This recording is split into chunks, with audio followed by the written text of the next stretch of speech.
naked in that interview, and that's what's so beautiful about it. I mean, the nicest guy in the world. Anybody, you know, I was an acquaintance of Andy, a business associate of Andy, but, you know, anybody can call Andy. It's 5 in the morning. I'm stuck at the airport. He would get in the car and go get you.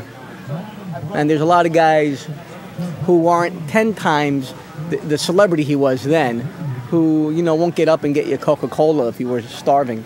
So that was Andy. I became great friends with Andy. I used to go and visit his house in Great Neck, where he showed me Amos and Andy movies, because he thought Amos and Andy were the greatest. And his favourite comics were Laurel and Hardy, because he just liked the pauses. When I started comedy at Catch a Rising Star, Andy was there every night. I knew him. I didn't spend a lot of time with him.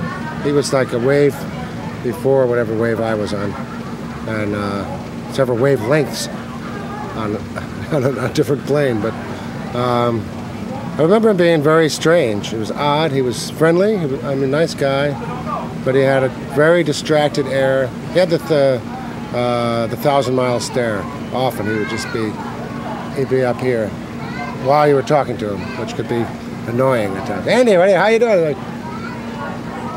well, thank you very much. And he also was, I guess you probably heard this from everybody, but he's famous for staying in character.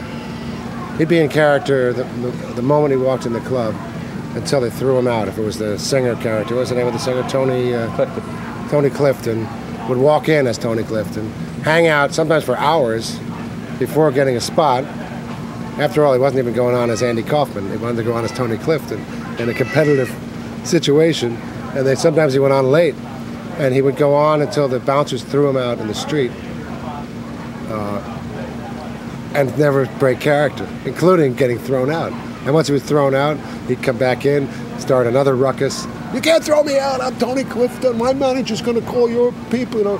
And they throw him out until he was gone. I once saw Andy in a diner in Queens, and I was just taken aback by him, because he had this faraway look, and I had this faraway look. I didn't know what to ask him, and he surely didn't know what to make of me, so it was a great mix. Then there was one night at the Improv, that was when Andy was still starting out, because Andy could torture an audience as much as he could make him love him, but he was into his torturing mode. And he went up on stage and started singing 100 bottles of beer on the wall from the top. And by the time it came to be 92 bottles of beer on the wall, the audience realized we were in for the full 100. When I went to work as an agent at APA for Marty Klein, I knew Andy and all these guys, so Marty wants to sign him. This is the guy who's getting really hot. And we go up to Circle Star Theater, which was a big music theater between San Francisco and San Jose. All the big stars played there. This has got to be 1976, 77, I don't know.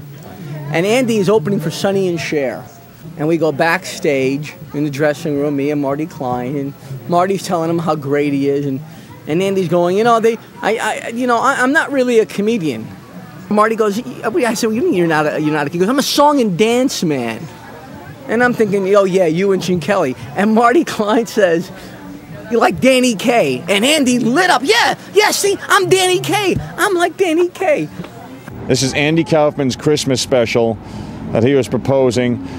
And the networks were having a lot of problems with his concept. And here's the concept he related to us. This is why the network passed on the Andy Kaufman Christmas special. And he said that it was going to open up with a bunch of kids out in like the Nanuet Mall parking lot in the snow, and these security guards are corralling the kids. I'm trying to remember all the details, but they're corralling these kids, and they're waiting, and then it would cut to footage of Andy inside somewhere doing his show, doing his act, and making an adult audience laugh, and keep cutting back to these kids all cold and starting to get really cranky in the snow, and the security guards telling the little bastards to stay corralled, until he does his full Andy Kaufman special show, and they cut back to the kids, and they're like, where's Santa, you know? They're very pissed off.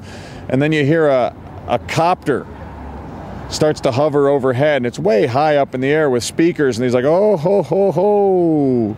"Oh, Merry Christmas, children." And the kids all, "Yay, it's Santa." And he slides the Bell Jet Ranger door open and he starts shoving boxes from way high in the air. They're empty boxes, but they're like kind of landing on the kids. And they'll mix post sounds of breaking stuff in the boxes and kids crying because the boxes hit them and stuff. And then here comes Santa, and he jumps out. And it's a dummy of Santa with a partially opened parachute that just flutter, thoop, and just hits the snow. And the kids are all crying, and the ambulance races up, but, you know, Santa's not moving. And the credits just roll with Happy Christmas music with a dead Santa. And the network had some kind of weird problem with that, you know. They had the Evening at the Improv was on, and they introduced Andy Kaufman, and he walked on stage, and he had everybody come up and feel the boil on his neck. All they had to do was, and they all stood in line and they dipped he had some alcohol and some tissue, and they dipped the tissue into the alcohol, and they'd all step and feel the pus on his boil. And it made me laugh because that was typical Andy. He always tried to do something that was innovative and so far from the mainstream. And that's why he stuck out, you know. I think that's what his, you can never size him up or pigeonhole him or put him in any kind of category, because everything he did was different, you know. If you're a comic coming up, which I was at the time, you had to love the commitment he had. Whatever he was doing, he committed so much to it that you really had to say sometimes, is this a prank, or is he really serious here? Because he never showed that other side. He stayed with it so much that it was kind of scary at the same time that it was funny. So even if he was joking, or even if it was a prank, or he never let on. I think he took it to his grave. If people would have to go, was he serious? Or you'd have to find close friends to go, when he did that, what was he going for?